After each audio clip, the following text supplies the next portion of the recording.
마태복음 28장 11절에서 20절 예수님의 지상 명령 오늘 마지막 강의입니다. 여자들이 갈 때 경비병 중 몇이 성에 들어가 모든 된 일을 대제사장들에게 알리니 그들이 장로들과 함께 모여 의논하고 군인들에게 돈을 많이 주며 이르되 너희는 말하기를 그의 제자들이 밤에 와서 우리가 잘 때에 그를 도둑질하여 갔다 하라. 만일 이 말이 총독에게 들리면 우리가 권하여 너희로 근심하지 않게 하리라 하니 군인들이 돈을 받고 가르친 대로 하였으니 이 말이 오늘날까지 유대인 가운데 두루 퍼지니라. 11 제자가 갈릴리에 가서 예수께서 지시하신 산에 이르러 예수를 배웠고 경배하나 아직도 의심하는 사람들이 있더라. 예수께서 나와 말씀하여 이르시되 하늘과 땅의 모든 권세를 내게 주셨으니 그러므로 너희는 가서 모든 민족을 제자로 삼아 아버지와 아들과 성령의 이름으로 세례를 베풀고 내가 너희에게 분부한 모든 것을 가르쳐 지키게 하라. 볼지어다 내가 세상 끝날까지 너희와 항상 함께 있으리라 하시니라. 아멘. 주제 진리를 왜곡시키는 무리들 그리고 예수님의 지상 명령입니다. 11절에서 15절 진리를 왜곡시키는 무리들. 여자들이 예수님이 부활하셨다는 소식을 제자들에게 전하러 갈 때 경비병 중 몇 사람이 성에 들어가 모든 된 일을 대제사장들에게 알렸습니다. 대제사장들이 장로들과 함께 모여 의논한 후 군인들에게 돈을 많이 주며 이렇게 말합니다. 너희는 우리가 잘 때에 예수의 제자들이 밤에 와서 그의 시신을 도둑질하여 갔다고 말하라. 만일 이 말이 총독에게 들어가면 우리가 총독에게 말을 잘해서 너희에게 문제가 생기지 않게 하겠다. 그렇게 말했습니다. 대제사장들과 장로들에게 돈을 받은 군인들은 그들이 가르친 대로 말하였고 그 말이 오늘날까지 유대인 가운데 두루 퍼졌습니다. 대제사장들과 장로들은 진실을 거짓으로 덮기 위하여 물질과 권력의 힘으로 군인들을 사주하여 그들로 하여금 위증 교사를 하게 하였습니다. 이것이 바로 지금도 횡행하는 세상 나라와 세상 교회의 통치 방식입니다. 무섭죠? 인류 역사상 최대의 유언비어 두 가지를 뽑는다면 무엇일까요? 저는 이렇게 생각합니다. 하나는 하나님의 창조에 대적하는 진화론이고 하나님께 대적하는 거죠. 다른 하나는 예수님의 부활에 대한 거짓 증언입니다. 이건 예수님에 대한 대적하는 거죠. 이것은 지금까지도 많은 사람들에게 큰 영향을 끼치고 있습니다. 이 내용 또한 사복음서 중 마태복음에만 기록되어 있습니다. 왜 마태복음에만 기록되어 있을까요? 그것은 마태복음은 유대인들을 대상으로 쓴 책이라 그랬죠. 유대인들의 악행을 지적하며 예수님의 부활의 역사성을 강조하기 위함입니다. 16절, 17절 아직도 의심하는 제자들.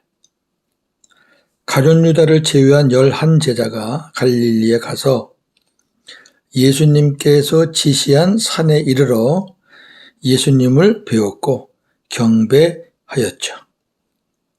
그러나 그들 중에는 아직도 의심하는 자들이 있었습니다. 이 말은 제자들 중 부활하신 주님을 경배하는 자들도 있지만 속으로는 의심하는 자들도 있다는 것입니다. 우리는 예수님을 의심한다 하면 도마를 생각하죠. 그래서 도마만이 예수님의 부활을 의심했다고 알고 있지만 오늘 본문과 또 마가복음에서는 복수의 제자들이 의심했다고 말하고 있습니다. 그러니까 도마 혼자뿐이 아니에요. 도마는 용기 있게 말한 것뿐이고 다른 제자들도 속으로는 의심했다 그 말이죠. 자, 마가복음에 정확하게 나와 있습니다. 16장 14절. 그 후에 11 제자가 음식 먹을 때에 예수께서 그들에게 나타나사 그들의 믿음 없는 것과 마음이 완악한 것을 꾸짖으시니 이는 자기가 살아난 것을 본 자들의 말을 믿지 아니함일러라. 아멘. 18절에서 20절 예수님의 지상명령입니다. 지상명령이라는 뜻은 반드시 따라야 하는 명령, 이런 의미입니다. 예수님께서 제자들에게 나와 이르시기를 하늘과 땅의 모든 권세를 내게 주셨으니 그러므로 너희는 가서 모든 민족을 제자로 삼아 아버지와 아들과 성령의 이름으로 세례를 베풀고 내가 너희에게 분부한 모든 것을 가르쳐 지키게 하라. 볼지어다 내가 세상 끝날까지 너희와 항상 함께 있을 것이다. 그렇게 말씀하셨습니다. 하나님께서는 하나님만이 가지고 계신 하늘과 땅의 권세를 예수님에게 위임하셨습니다. 위임했다는 얘기는 어느 때까지만 허락한 거죠. 예수님이 모든 걸 다 평정하신 다음에 아버지께 그 나라를 바칩니다. 그때까지. 하늘과 땅의 권세란 하나님이 하실 수 있는 모든 권세를 함축하여 하는 표현입니다. 전부 다 주신 거예요. 하나님으로부터 하늘과 땅의 권세를 위임받으신 예수님은 우리들에게 다음 몇 가지를 위임하시고 순종하기를 명하셨습니다. 우리는 이것을 지상명령이라고 합니다. 세 가지죠. 첫째, 너희는 가서 모든 민족을 제자로 삼으라. 모든 민족을 주님의 제자로 삼으려면 먼저 그들에게 천국 복음이 전해져야 합니다. 복음을 들어야 제자가 되죠. 마가복음 16장 15절. 또 이르시되 너희는 온 천하에 다니며 만민에게 복음을 전파하라. 아멘. 마가는 복음 그랬는데 마태는 또 이렇게 얘기하죠. 마태복음 9장 35절. 예수께서 모든 도시와 마을에 두루 다니사 그들의 회당에서 가르치시며 천국 복음을 전파하시며 모든 병과 모든 약한 것을 고치시니라. 아멘. 천국 복음이죠. 예수님이 전하신 복음이 천국 복음이라면 우리들이 전해야 될 복음도 역시 천국 복음입니다. 마태복음 24장 14절. 이 천국 복음이 모든 민족에게 증언되기 위하여 온 세상에 전파되리니 그제야 끝이 오리라. 아멘. 우리는 이 천국 복음을 모든 민족에게 전해야 됩니다. 아멘. 두 번째, 아버지와 아들과 성령의 이름으로 세례를 베풀어라. 삼위일체 하나님의 이름과 권위로 세례를 주어야 합니다. 세례의 효력은 물의 양이나 질이나 수세의 방법에 있지 않습니다. 뭐 잠겼느냐 안 잠겼느냐, 뭐 깨끗한 물이냐 뭐 더러운 물이냐, 그 중요한 거 아니에요. 네. 삼위 하나님의 이름, 삼위 하나님의 권위로 주는 겁니다. 세 번째, 내가 너희에게 분부한 모든 것을 가르쳐 지키게 하라. 복음 전도자들은 주님으로부터 가르침 받은 천국 복음을 가르치고 지키게 해야 합니다. 무슨 말이냐면은 천국 복음은 복음을 듣고 깨달은 자만이 전하고 가르칠 수 있습니다. 그렇죠. 내가 중국 복음을 모르는데 누구한테 전하고 누구를 가르쳐요? 그리고 천국 복음을 깨닫고 복음으로 사는 자만이 훈련을 통해 지키게 할 수 있습니다. 자, 가르쳐 지키게 하라 그랬죠? 이거는 양육과 훈련을 말하는 거죠. 복음으로 사는 훈련이 된 사람이 훈련을 시킬 수 있는 거예요. 자기가 훈련이 안 되는데 누구한테 훈련을 시켜요? 우리가 복음을 전하는 것도 중요하지만 복음으로 훈련시켜서 복음으로 살게 하는 것도 대단히 중요합니다. 이것이 예수님의 지상명령입니다. 아멘. 주님은 지상명령을 수행하는 자들에게 내가 세상 끝날까지 너희와 항상 함께 있을 것이라고 약속하셨습니다. 이 말씀은 주님이 지상명령을 수행하는 자들과 임마누엘 하신다는 약속입니다. 엄청난 약속이죠. 이걸 다시 정확하게 보면 선교는 하나님이 사람이 하는 것이 아니라 사람을 도구로 삼아서 하나님께서 하시는 것이라는 겁니다. 그렇죠?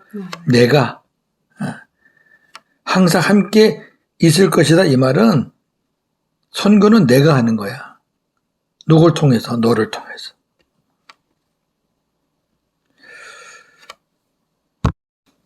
자, 정리합니다. 그리스도인들은 두 나라의 통치 속에서 살아갑니다. 하나는 세상 나라이고 다른 하나는 하나님 나라입니다. 두 나라는 통치 방식과 목적이 전혀 다릅니다. 세상 나라의 통치 방식은 돈과 권력으로 피통치자를 강압적으로 통치하고 그 목적은 하나님과 멀어지게 하는 것입니다. 세상과 가까워지게 하는 거죠. 그러나 하나님 나라의 통치 방식은 강요가 아니라 피통치자의 동의를 얻는 방식입니다. 무슨 말씀인지 조금 애매하죠?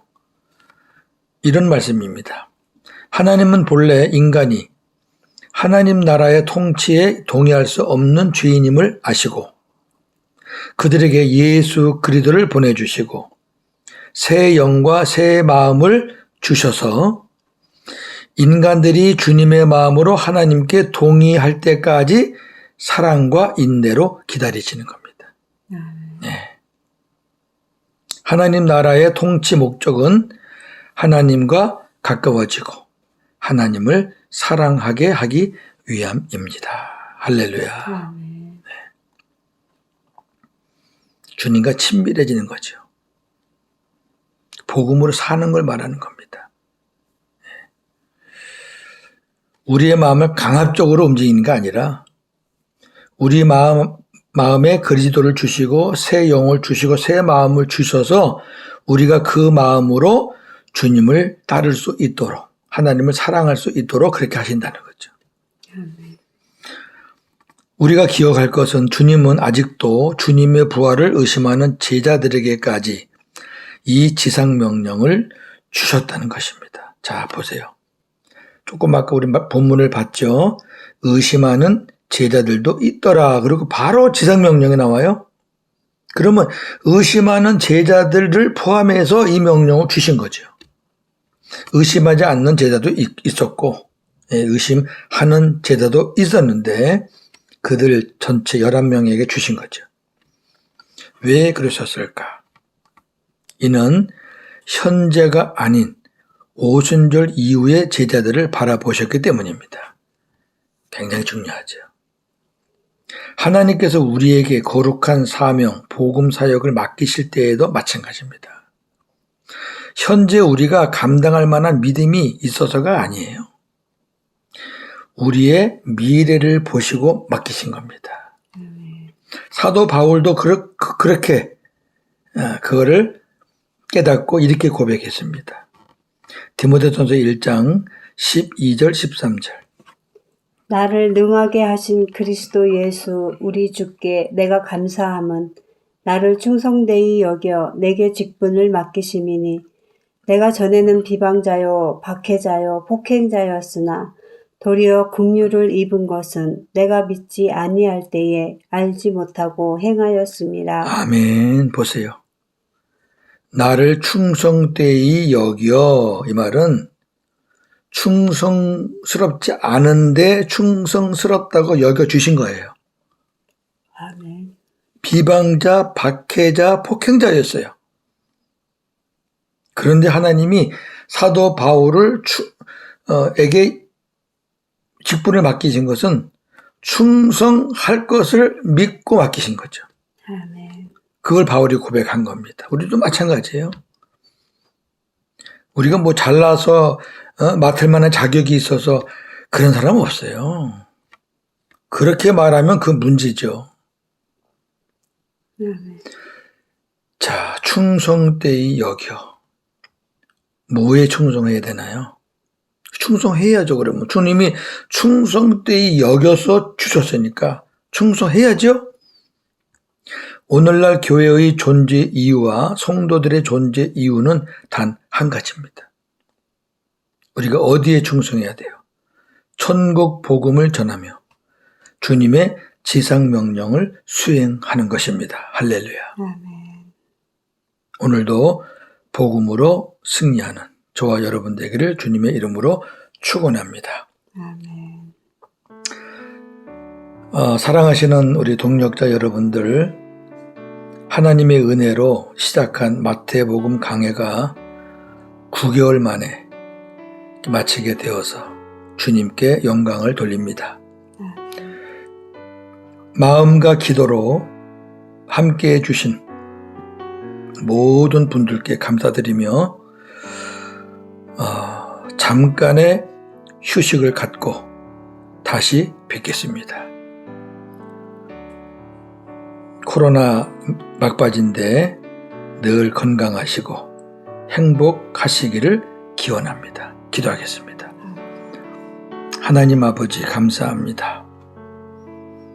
마태복음 28장 159강 오늘로 마칩니다. 9개월 동안의 긴 여정이었습니다. 힘들었지만 하나님의 은혜로 여기까지 왔습니다. 제가 다른 사람보다 많이 알아서 나누는 것 아닙니다. 하나님께서 주시는 은혜가 너무 귀하고 커서 함께 공유하는 것뿐입니다. 부족한 것이 많습니다. 또 한 가지 계속 할 수 있었던 것은 이렇게 하지 않으면, 말씀을 통해서 주님을 만나고 뵙지 않으면, 또 주님의 음성을 듣지 않으면 제가 영적으로 바르게 설 것 같지 않아서 이 사명을 감당했습니다. 하나님 아시지요? 저의 연약함을 아시지요? 이제 또 다른 성경을 선택해야 합니다. 며칠간 쉬면서 주님이 주시는 또 말씀에 순종하기를 원합니다. 오늘 주신 말씀대로 우리가 잘나서 우리를 구원하시고 우리에게 사명 주신 것 아닙니다. 충성되이 여기시고 주신 겁니다. 그렇다면 우리는 우리가 존재해야 하는 단 한 가지 이유, 천국 복음을 전하며 주님의 지상명령을 수행하는 데 충성하기를 원합니다. 오늘도 복음으로 승리하는 하루가 되게 하여 주시옵소서. 예수님의 이름으로 기도하옵나이다. 아멘.